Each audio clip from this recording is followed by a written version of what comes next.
Good evening बच्चों। आज हम एरर में कुछ क्वेश्चन करेंगे, है ना। अब तक से एरर में हमने 3 लेक्चर ले लिया थ्योरी के ऊपर। चलिए आज के इस लेक्चर में हम कुछ क्वेश्चन सॉल्व करते हैं एरर के ऊपर। तो पहला न्यूमेरिकल देखें आप। मेरे इस न्यूमेरिकल के स्टाइल में एन का अर्थ होगा बच्चों न्यूमेरिकल, और न्यूमेरिकल फर्स्ट है इसमें एरर में।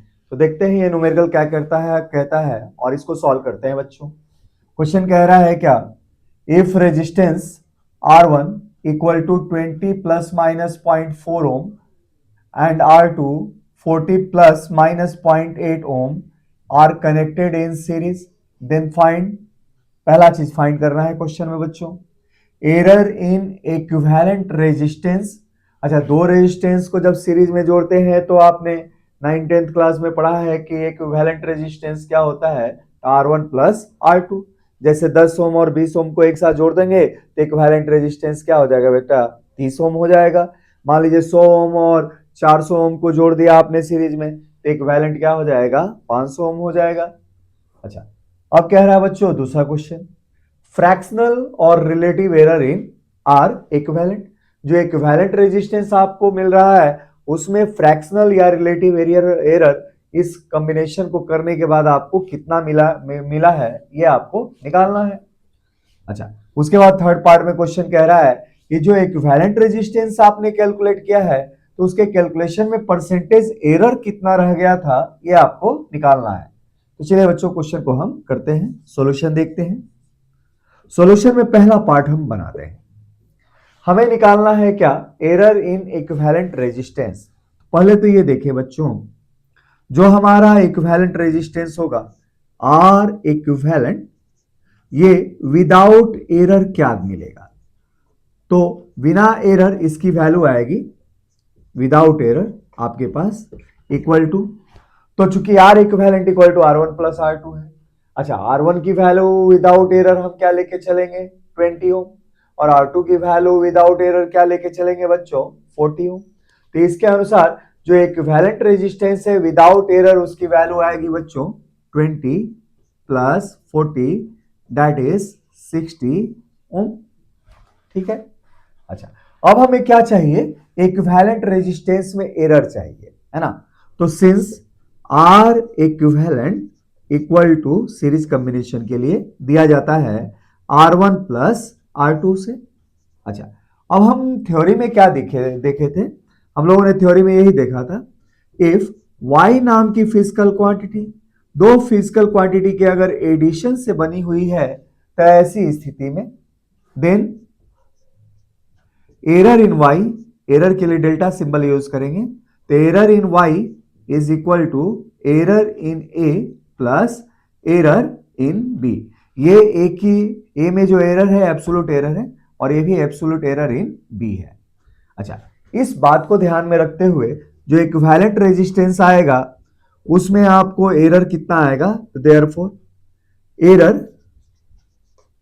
इन आर इक्विवेलेंट, ये वैल्यू बच्चों आएगी क्या, डेल्टा आर इक्विवेलेंट, और ये किसके बराबर होगी, इस थ्योरी के अनुसार होगी बच्चों delta R1 plus delta R2 होगा। अच्छा, अब देखते हैं R1 में एरर कितना है। तो R1 में एरर प्लस माइनस 0.4 है, लेकिन हम जो एरर यहाँ पे लेंगे एब्सोल्यूट एरर लेंगे तो प्लस 0.4 का भी एब्सोल्यूट वैल्यू 0.4 होगा, माइनस 0.4 का भी एब्सोल्यूट वैल्यू कितना होगा, 0.4 होगा। तो हमारे पास एरर जो आएगा R1 में एब्सोल्यूट वैल्यू के रूप में वो आएगा 0.4 आएगा। अच्छा, उसी तरह एब्सोल्यूट एरर R2 में क्या आएगा, तो एब्सोल्यूट एरर R2 में आएगा 0.8, ये हो जाएगा बच्चों 0.8 हो जाएगा। तो ये वैल्यू हो जाएगी कितनी, 1.2 हो जाएगी। क्या हो जाएगी बच्चों, 1.2 ओम का हमारे पास इसके अंदर एरर होगा। तो पहले क्वेश्चन में आंसर हो गया कि इक्विवेलेंट रेजिस्टेंस में आपको एरर कितना आएगा, 1.2 ओम आएगा। अच्छा, अब इस क्वेश्चन में दूसरा पार्ट बच्चों करते हैं, यही कर देते हैं साइड में, है ना। अब सेकेंड पार्ट करते हैं। सेकेंड पार्ट कह रहा है बच्चों क्या, फ्रैक्शनल और relative error in R equivalent. तो देखते हैं रिलेटिव या fractional error, relative error in R equivalent. चलिए इसको कैलकुलेट करते हैं। तो आर इक्विवेलेंट में रिलेटिव एरर को कैसे रिप्रेजेंट किया जाएगा, तो ऐसे रिप्रेजेंट किया जाएगा, error in R equivalent upon R equivalent की वैल्यू विदाउट एरर, है ना। अच्छा, अब इक्वल टू क्या आएगा, तो एरर इन आर इक्विवेलेंट कितना है आपके पास 1.2 ओम है, और जो आर इक्विवेलेंट की वैल्यू आपने कैलकुलेट की है वो क्या है 60 है ना। अच्छा, इसको सॉल्व करें, इसको सॉल्व करेंगे तो क्या आएगा 0.2 अपॉन 2 0.02। तो जो आपके पास रिलेटिव या फ्रैक्शनल एरर आएगा आर इक्विवेलेंट के कैलकुलेशन के दौरान वो कितना आएगा बच्चों 0.02 आएगा। और उसमें अब तीसरा पार्ट करते हैं बच्चों। तीसरा पार्ट कह रहा है कि जब आर इक्विवेलेंट आपने निकाला तो उसमें परसेंटेज एरर कितना रह गया, तो percentage error in R equivalent symbol wise ऐसे दिखाया जाएगा, है ना। तो percentage error in R equivalent क्या होगा, तो ये होगा इसकी relative error into 100, that is 0.02 इसकी रिलेटिव एरर है। इसमें हम 100 से बच्चों मल्टीप्लाई कर देंगे तो ये कितना आ जाएगा, ये आ जाएगा 2%। तो इस तरीके से हमने सॉल्व कर लिया बच्चों तीनों पार्ट। तो चलिए बच्चों और एरर में हम क्वेश्चन करते हैं।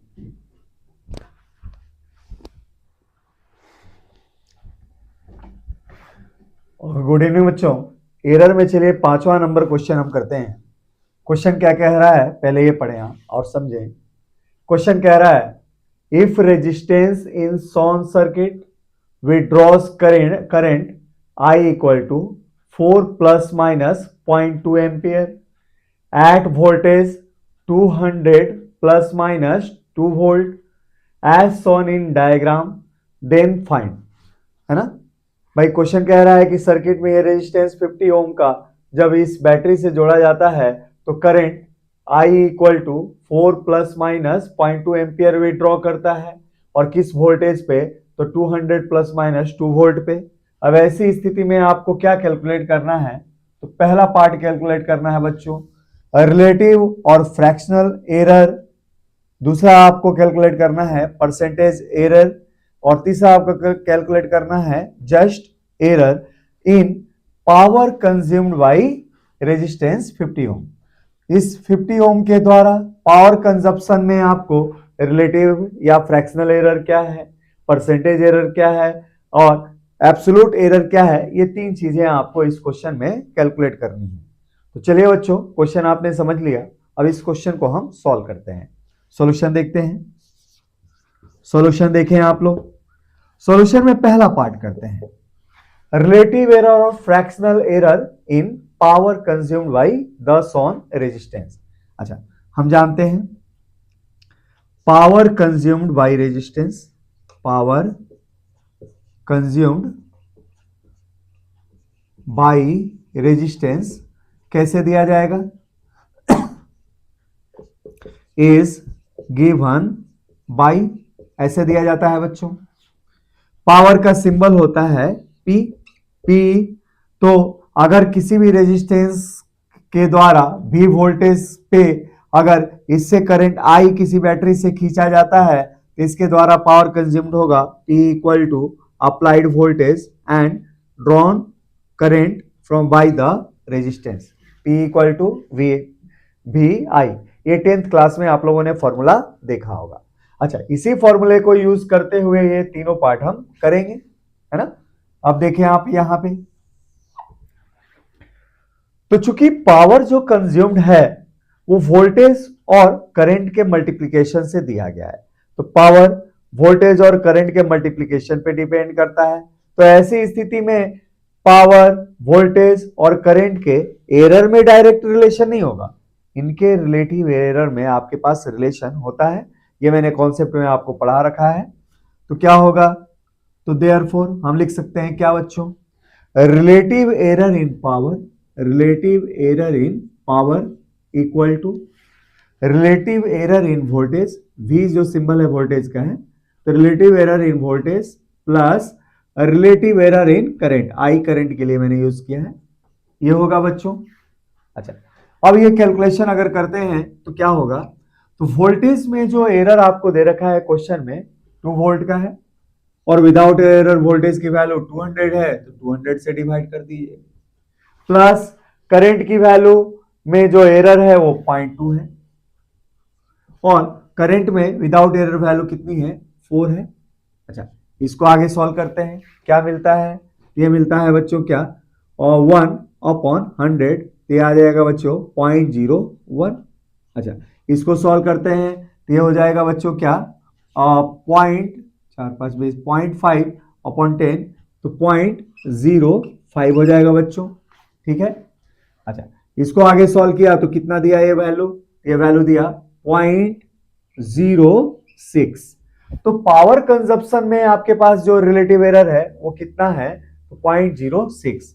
तो देयरफॉर रिलेटिव या फ्रैक्शनल एरर, रिलेटिव और fractional error in consumed power क्या हो जाएगा बच्चों, तो विल बी ऐसे होगा, delta P upon P equal to 0.06, इसकी कोई भी यूनिट नहीं होगी। अच्छा, दूसरा पार्ट करते हैं इसमें बच्चों। अब इसमें दूसरा पार्ट हमने किया क्या, percentage error in consumed power. अब परसेंटेज एरर के लिए हम सिंबल यूज करेंगे ये, तो परसेंटेज चेंज इन पावर क्या होगा, तो ये होगा क्या, relative error into 100, relative error in power consumed I into 100। अच्छा, ये वैल्यू क्या आएगी, 0.06 इंटू 100, दैट इज 6%। तो कंज्यूम पावर में जो परसेंटेज चेंज होगा वो इस सर्किट के लिए क्या होगा, 6% होगा। तो ये हमारे पास दो पार्ट तो हो गए बच्चों क्वेश्चन में। अब हम इसमें तीसरा पार्ट करते हैं, ठीक है बच्चों, ये देखते हैं, हटाइए, ठीक है बच्चों, ये हटाते हैं हम, और तीसरा पार्ट हम करते हैं। अब देखें आप लोग,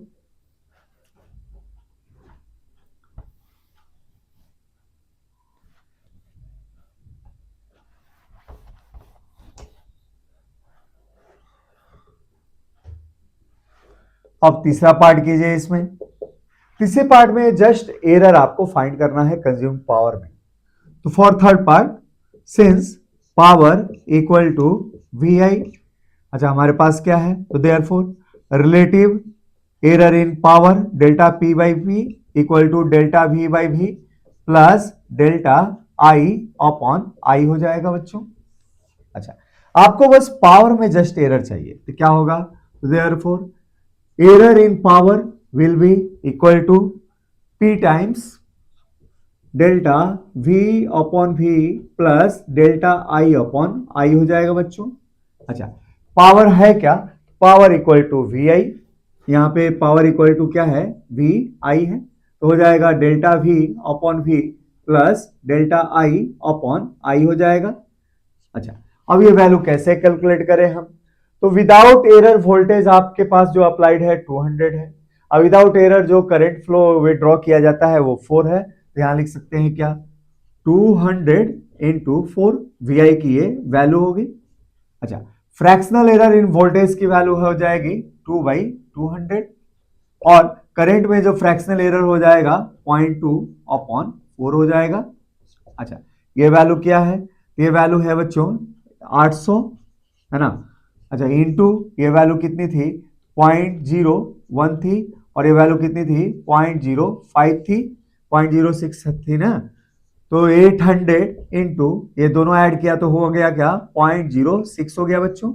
अच्छा, पॉइंट ये गया ये गया ये गया, तो कितना हो जाएगा, अच्छा 48, 48 वॉट, ठीक है भाई, वाट होता है पावर की यूनिट।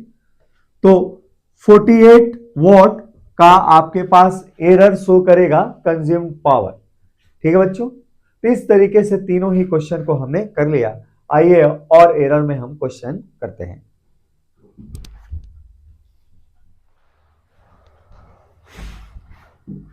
गुड इवनिंग बच्चों, एरर में ये 4th नंबर क्वेश्चन करते हैं। क्वेश्चन क्या कह रहा है ये समझे पहले। क्वेश्चन कह रहा है find percentage change in kinetic energy of a particle if momentum of the particle is increased by first 2%, second by 4%, third by 10%, fourth by 100% और फिफ्थ बाई 200%। पांचों पार्ट में आपको क्या निकालना है? Percentage change in kinetic energy. Solution देखते हैं बच्चों इसका। सॉल्यूशन देखें।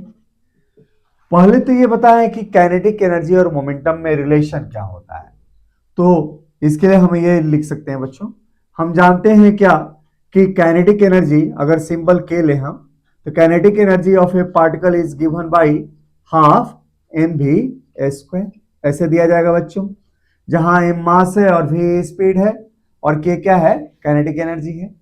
अच्छा, इस रिलेशन में अगर हम ऊपर नीचे m से ऊपर भाई m से मल्टीप्लाई किया, m से अगर डिवाइड किया, तो हमारे पास काइनेटिक एनर्जी और मोमेंटम में क्या रिलेशन आ जाएगा? तो ये रिलेशन आ जाएगा बच्चों pa² अपॉन 2m के रूप में आ जाएगा।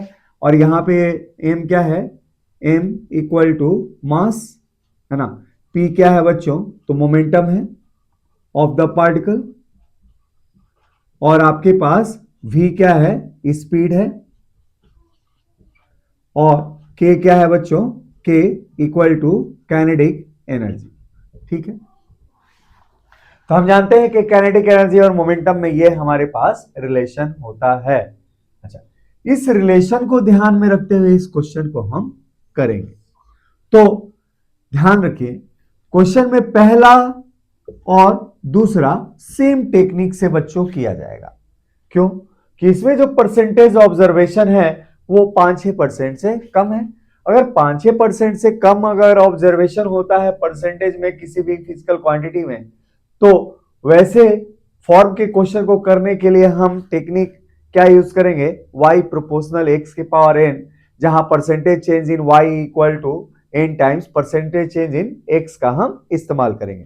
थ्योरी में मैं लेक्चर नंबर 3 में पढ़ा चुका हूं आपको। अच्छा, बाकी ये जो पार्ट है तीसरा, चौथा और पांचवा, इनमें जो परसेंटेज चेंज है ये 5-6% से ज्यादा है, तो इनको हम सेम टेक्निक से सॉल्व करेंगे।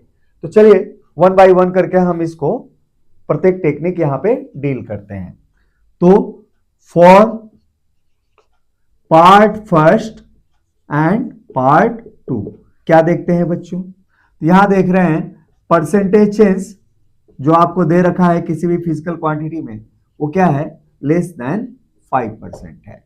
अच्छा, लेस देन 5% है, तो therefore we will use the relation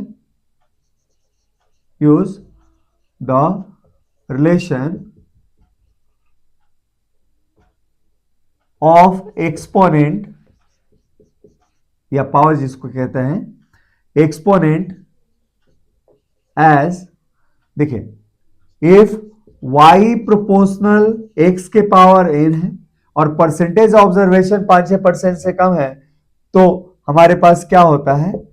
percentage change in y equal to n times percentage change in x होता है बच्चों, होता है ना। अच्छा, अब देखेंगे आगे।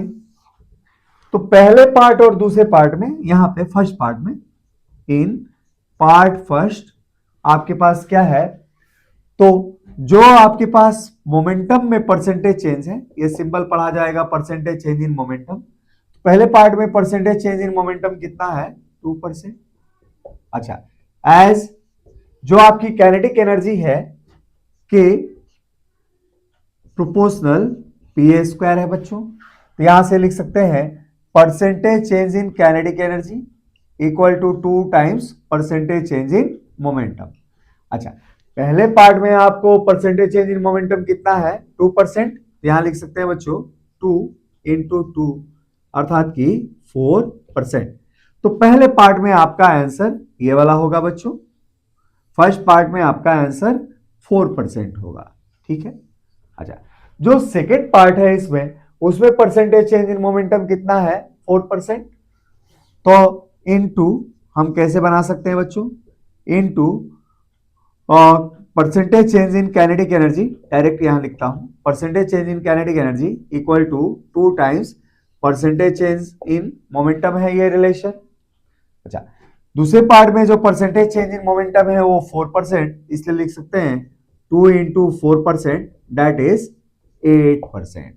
तो ऐसी स्थिति में पहले और दूसरे क्वेश्चन में आपका आंसर क्या होगा? पहले में आंसर 4% और दूसरे में क्या होगा? 8%।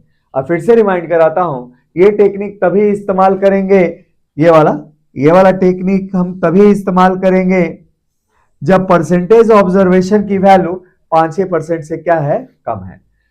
अर्थात कि इन तीन पार्ट में, थर्ड, फोर्थ और फिफ्थ में इसको हम नहीं यूज कर सकते, इनको हम अलग तरीके से आगे सॉल्व करते हैं। तो चलिए इनको भी हम सॉल्व करके यहां पे देखते हैं। तो पहला और दूसरा आपके पास हो गया। अच्छा, फिर आगे देखते हैं बच्चों।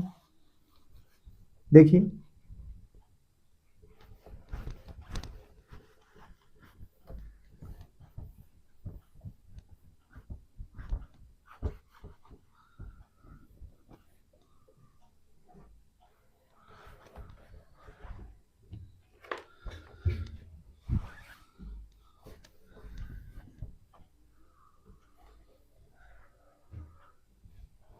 अब हम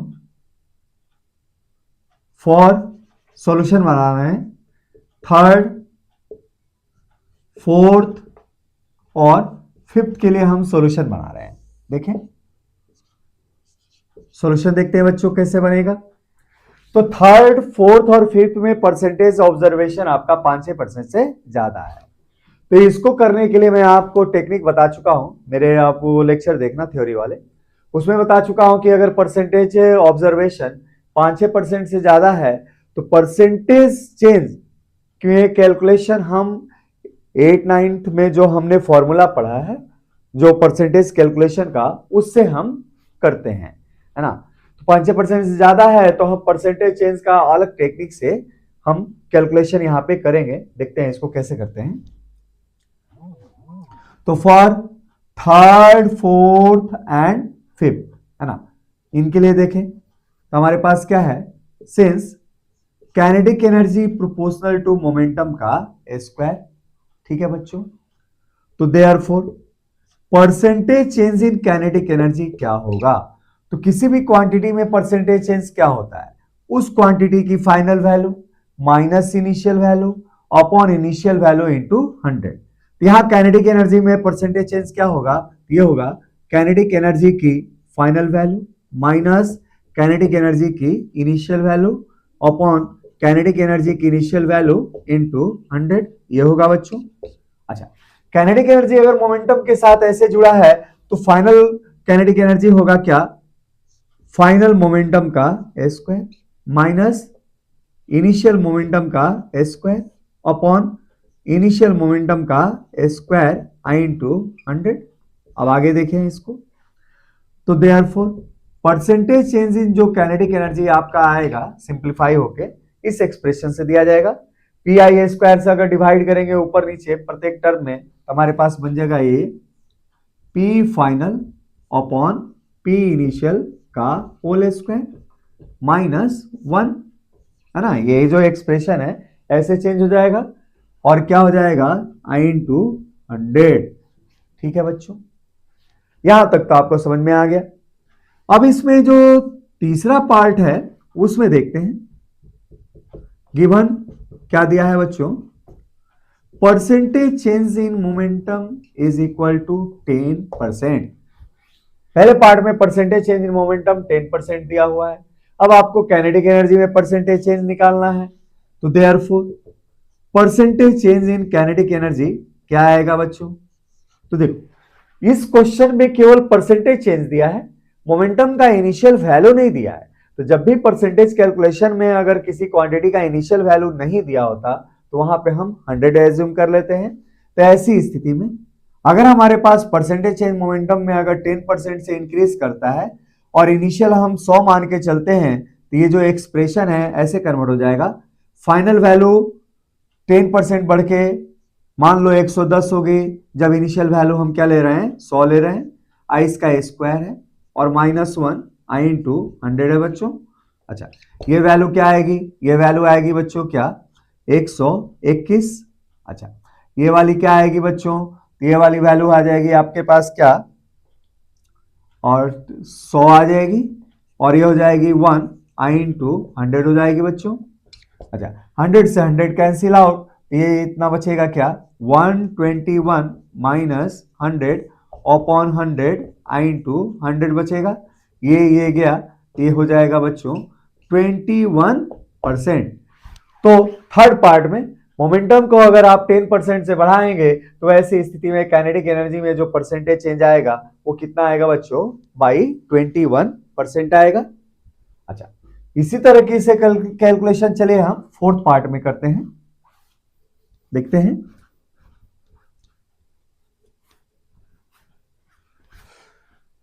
तो यहां भाई फोर्थ पार्ट में क्या किया जाता है बच्चों, तो फोर्थ पार्ट में मोमेंटम को आपने 100% से बढ़ा दिया।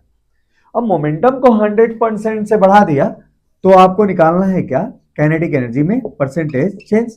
और काइनेटिक एनर्जी में परसेंटेज चेंज का जो हमारे पास वैल्यू है इस एक्सप्रेशन से इन तीनों ही पार्ट के लिए कैलकुलेट किया जा रहा है ना। तो क्या हो जाएगा, percentage change in kinetic energy में जब कैलकुलेशन करेंगे तो ऐसे मिलेगा फोर्थ पार्ट में। फाइनल वैल्यू हमारा क्या होगा, जब इनिशियल हम यहाँ पे 100 मान के चलते हैं, इनिशियल 100 लिया तो 100% बढ़ाने के बाद फाइनल वैल्यू हो गया बच्चों 200 हो गया, इनिशियल 100 लिया है ना। अच्छा इसका स्क्वायर -1 आई इंटू 100 हो गया ये।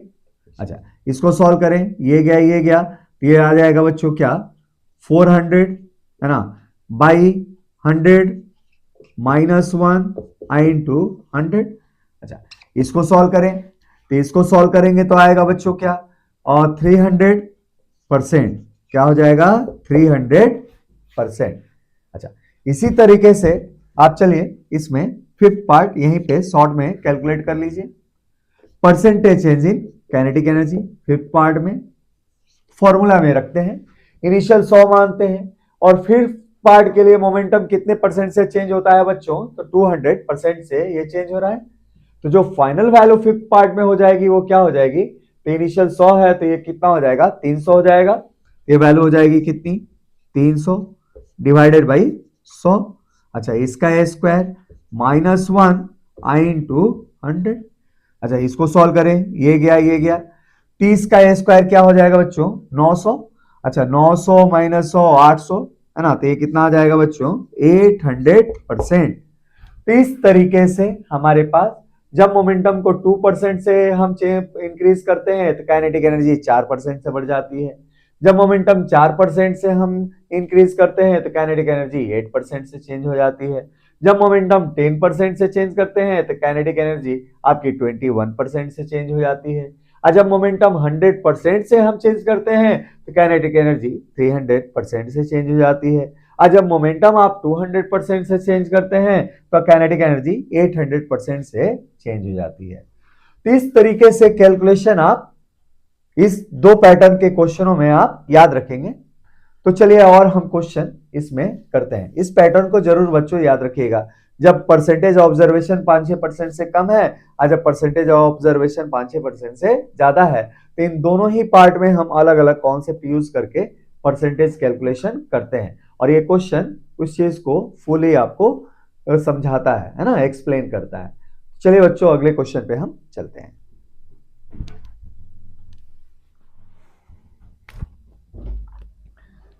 और गुड इवनिंग बच्चों, एरर पे हम ये तीसरा क्वेश्चन देखते हैं। क्वेश्चन कह रहा है क्या, it is given a equal to b a square if a is given by a equal to 100 plus minus 0.20, then find the value of b with error। तो सॉल्यूशन देखें कैसे बनाएंगे हम। चूंकि b की आपको वैल्यू फाइंड करनी है विथ एरर, तो इस एक्सप्रेशन का हम सहारा लेंगे। तो by given relation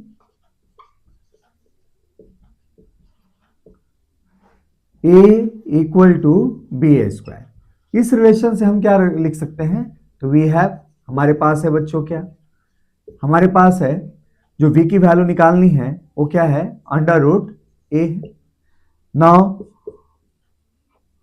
b without error, without error b की वैल्यू क्या होगी बच्चों, यहां पे देखें तो ए की वैल्यू जो दिए गए डेटा के अनुसार विदाउट एरर कितना है बच्चों, 100 है। तो हमारे पास बी की वैल्यू विदाउट एरर क्या होगा, अंडर रूट ए की वैल्यू विदाउट एरर। अच्छा, ए की वैल्यू विदाउट एरर कितना है, तो 100 है ना। तो यहां से क्या मिल जाएगा, 10 मिल जाएगा। तो बी की वैल्यू विदाउट एरर आपके पास कितनी है, 10 है। अच्छा, एंड तो b की वैल्यू आपके पास है कितनी, b इक्वल टू रूट ए, इसका अर्थ हुआ a के पावर 1/2। तो हमारे पास है रिलेशन दिया हुआ b प्रोपोर्शनल टू a के power 1/2। Now fractional error in A में फ्रैक्शनल एरर कितना है बच्चों, फ्रैक्शनल एरर इन ए। तो ए में एरर है आपके पास 0.20 और इसकी जो वैल्यू है ए की वो 100 है। तो हमारे पास फ्रैक्शनल एरर हो जाएगा इसमें delta A upon A, that is 0.2 और डिवाइडेड बाई 100 हो जाएगा। तो ये वैल्यू लिखी जा सकती है कैसे, 0.002। ठीक है बच्चों, तो फ्रैक्शनल एरर जो है ए में वो इतना है। तो हम ऐसे लिख सकते हैं बच्चों, इससे इस वाले रिलेशन से इसको फर्स्ट मान लिया। तो फ्रॉम फर्स्ट से हम लिख सकते हैं fractional error in B A will be equal to 1/2 times fractional error in A. क्यों, क्योंकि अगर हम इसको परसेंटेज में निकालते हैं तो आने वाला जो परसेंटेज है क्या होता है, fractional error into 100 percentage error आएगा बच्चों। तो क्या आएगा ये, 0.2% आएगा। और 0.2% 5-6% से कम है तो हमारे पास एक रिलेशन आपको बताया था, अगर कोई भी फिजिकल क्वांटिटी y x के पावर n के प्रोपोर्शनल है तो ऐसी स्थिति में उनके परसेंटेज एरर या फ्रैक्शनल एरर में हम डायरेक्ट रिलेशन निकाल सकते हैं।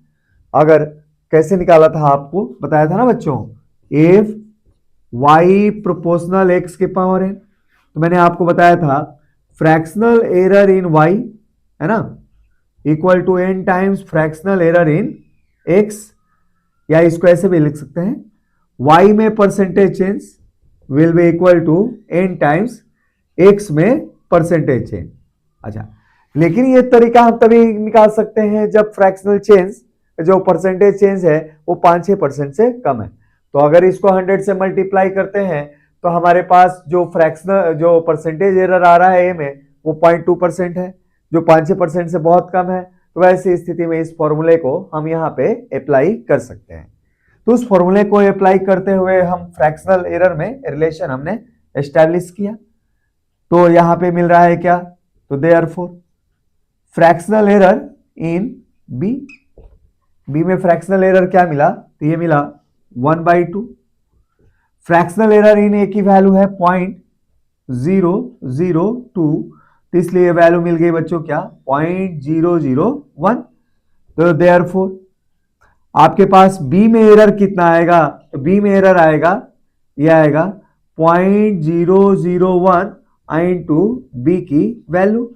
अच्छा, बी की वैल्यू आपके पास विदाउट एरर कितना है, 10, यहाँ 10 रख दें तो आ जाएगा 0.001 मल्टीप्लाइड बाई 10। अच्छा, 10 से अगर इसको मल्टीप्लाई करते हैं तो आ जाएगा बच्चों क्या, 0.01। तो इसलिए जो एरर इन बी आ रहा है आपके पास वो कितना आ रहा है, 0.01। तो हमारे पास डेटा क्या हुआ, बी की वैल्यू विदाउट एरर आपके पास इतनी है। ठीक है बच्चों, और बी में जो एरर आ रहा है वो क्या आ रहा है, बी में एरर आपको आ रहा है 0.01। तो इसलिए हम फाइनल आंसर कैसे लिख सकते हैं यहाँ पे, तो हेंस आपके पास जो फाइनल आंसर होगा बच्चों वो ऐसे आएगा, hence value of B with error, तो विदाउट एरर है 10 और एरर बी में कितना आया 0.01, तो हो जाएगा 10 plus minus 0.01, it is your final answer. और यही चीज आपको क्वेश्चन में फाइंड करना है। तो स्टेप पे ध्यान रखिएगा बच्चों ऐसे करते समय। चलिए अब अगला क्वेश्चन हम करते हैं।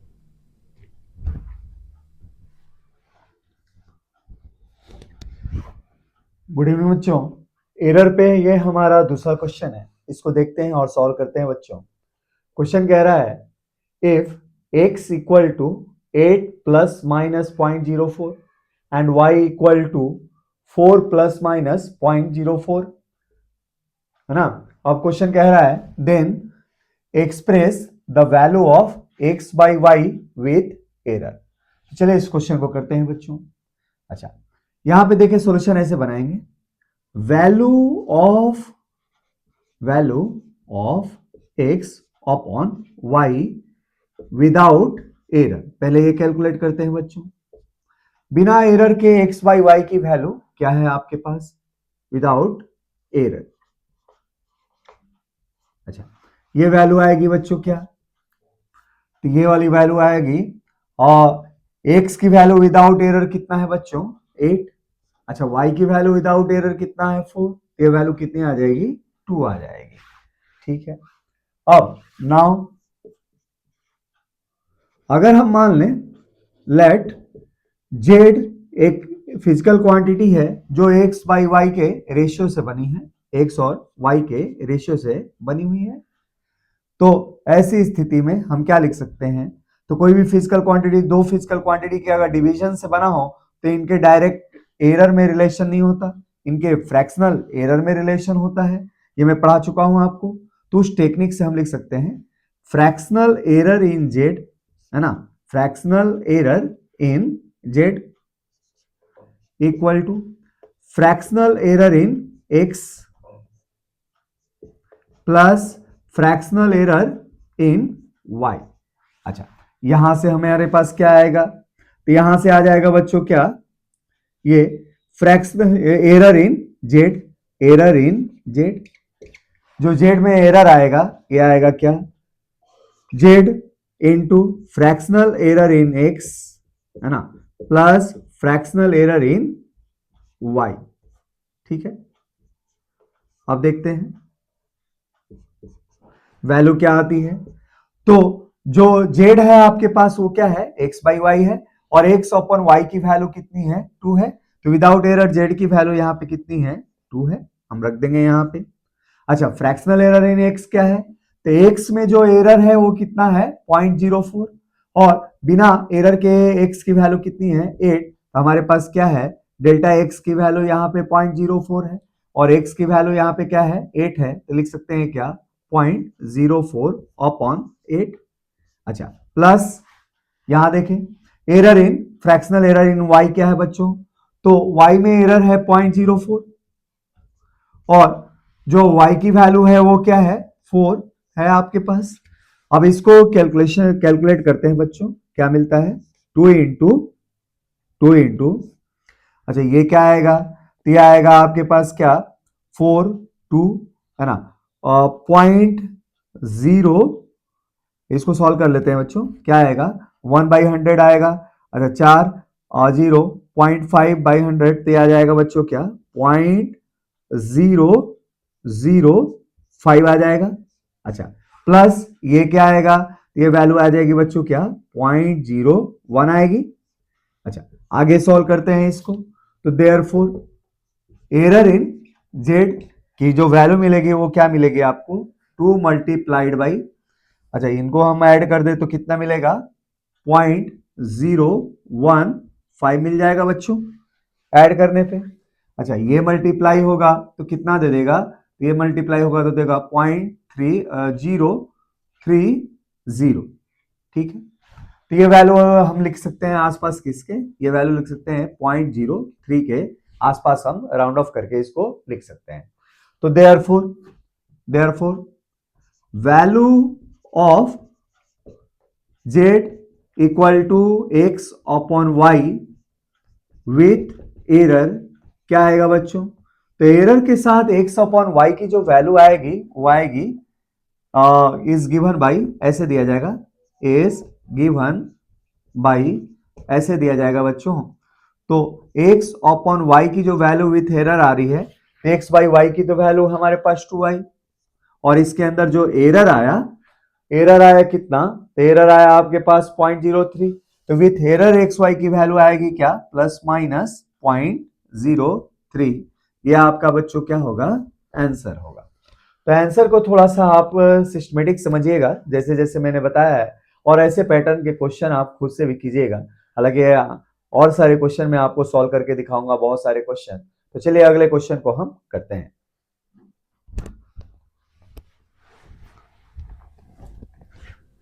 गुड इवनिंग बच्चों, आज हम एरर में कुछ क्वेश्चन करेंगे, है ना। अब तक से एरर में हमने 3 लेक्चर ले लिया थ्योरी के ऊपर। चलिए आज के इस लेक्चर में हम कुछ क्वेश्चन सॉल्व करते हैं एरर के ऊपर। तो पहला न्यूमेरिकल देखें आप। मेरे इस न्यूमेरिकल के स्टाइल में एन का अर्थ होगा बच्चों न्यूमेरिकल, और न्यूमेरिकल फर्स्ट है इसमें एरर में। तो देखते हैं ये न्यूमेरिकल क्या करता है कहता है, और इसको सॉल्व करते हैं बच्चों। क्वेश्चन कह रहा है क्या, if resistance R1 equal to 20 plus minus 0.4 ohm and R2 40 plus minus 0.8 ohm are connected in series, then find। पहला चीज फाइंड करना है क्वेश्चन में बच्चों, एरर इन इक्विवेलेंट रेजिस्टेंस। अच्छा, दो रेजिस्टेंस को जब सीरीज में जोड़ते हैं तो आपने 9th-10th क्लास में पढ़ा है कि इक्विवेलेंट रेजिस्टेंस क्या होता है, R1 प्लस R2। जैसे 10 ओम और 20 ओम को एक साथ जोड़ देंगे तो इक्विवेलेंट रेजिस्टेंस क्या हो जाएगा बेटा, 30 ओम हो जाएगा। मान लीजिए 100 ओम और 400 ओम को जोड़ दिया आपने सीरीज में तो इक्विवेलेंट क्या हो जाएगा, 500 ओम हो जाएगा। अच्छा, अब कह रहा है बच्चों दूसरा क्वेश्चन, फ्रैक्शनल और relative error in R equivalent. जो इक्विवेलेंट रेजिस्टेंस आपको मिल रहा है उसमें फ्रैक्शनल या रिलेटिव एरर इस कॉम्बिनेशन को करने के बाद आपको कितना मिला है ये आपको निकालना है। अच्छा, उसके बाद थर्ड पार्ट में क्वेश्चन कह रहा है कि जो इक्विवेलेंट रेजिस्टेंस आपने कैलकुलेट किया है तो उसके कैलकुलेशन में परसेंटेज एरर कितना रह गया था ये आपको निकालना है। तो चलिए बच्चों क्वेश्चन को हम करते हैं, सॉल्यूशन देखते हैं। सॉल्यूशन में पहला पार्ट हम बनाते हैं, हमें निकालना है क्या, एरर इन इक्विवेलेंट रेजिस्टेंस। पहले तो ये देखिए बच्चों, जो हमारा इक्विवेलेंट रेजिस्टेंस होगा आर इक्विवेलेंट, ये विदाउट एरर क्या मिलेगा, तो बिना एरर इसकी वैल्यू आएगी विदाउट एरर आपके पास इक्वल टू, तो चूंकि R equivalent equal to R1 plus R2 है। अच्छा, R1 की वैल्यू विदाउट एरर हम क्या लेके चलेंगे, 20 ओम, और R2 की वैल्यू विदाउट एरर क्या लेके चलेंगे बच्चों, 40 ओम। तो इसके अनुसार जो इक्विवेलेंट रेजिस्टेंस है विदाउट एरर उसकी वैल्यू आएगी बच्चों 20 प्लस 40 दैट इज 60 ओम। ठीक है। अच्छा, अब हमें क्या चाहिए, इक्विवेलेंट रेजिस्टेंस में एरर चाहिए, है ना। तो since R equivalent equal to series combination के लिए दिया जाता है R1 प्लस R2 से। अच्छा, अब हम थ्योरी में क्या देखे थे, हम लोगों ने थ्योरी में यही देखा था, इफ Y नाम की फिजिकल क्वांटिटी दो फिजिकल क्वांटिटी के अगर एडिशन से बनी हुई है तो ऐसी स्थिति में then error in Y, error के लिए डेल्टा सिंबल यूज करेंगे, तो error in Y is equal to error in A plus error in B। ये एक ही A में जो एरर है एब्सोल्यूट एरर है और ये भी एब्सोल्यूट एरर इन B है। अच्छा, इस बात को ध्यान में रखते हुए जो इक्विवेलेंट रेजिस्टेंस आएगा उसमें आपको एरर कितना आएगा, तो therefore error in R equivalent, ये वैल्यू बच्चों आएगी क्या, डेल्टा आर इक्विवेलेंट, और ये किसके बराबर होगी, इस थ्योरी के अनुसार होगी बच्चों delta R1 plus delta R2 होगा। अच्छा, अब देखते हैं R1 में एरर कितना है, तो R1 में एरर प्लस माइनस 0.4 है, लेकिन हम जो एरर यहां पे लेंगे एब्सोल्यूट एरर लेंगे तो प्लस 0.4 का भी एब्सोल्यूट वैल्यू 0.4 होगा, माइनस 0.4 का भी एब्सोल्यूट वैल्यू कितना होगा, 0.4 होगा।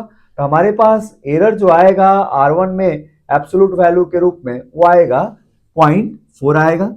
अच्छा, उसी तरह एब्सोल्यूट एरर R2 में क्या आएगा, तो एब्सोल्यूट एरर R2 में आएगा 0.8, ये हो जाएगा बच्चों 0.8 हो जाएगा।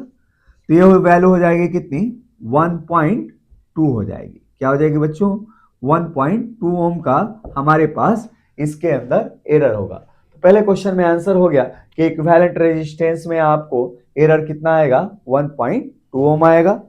अच्छा, अब इस क्वेश्चन में दूसरा पार्ट बच्चों करते हैं, यही कर देते हैं साइड में, है ना।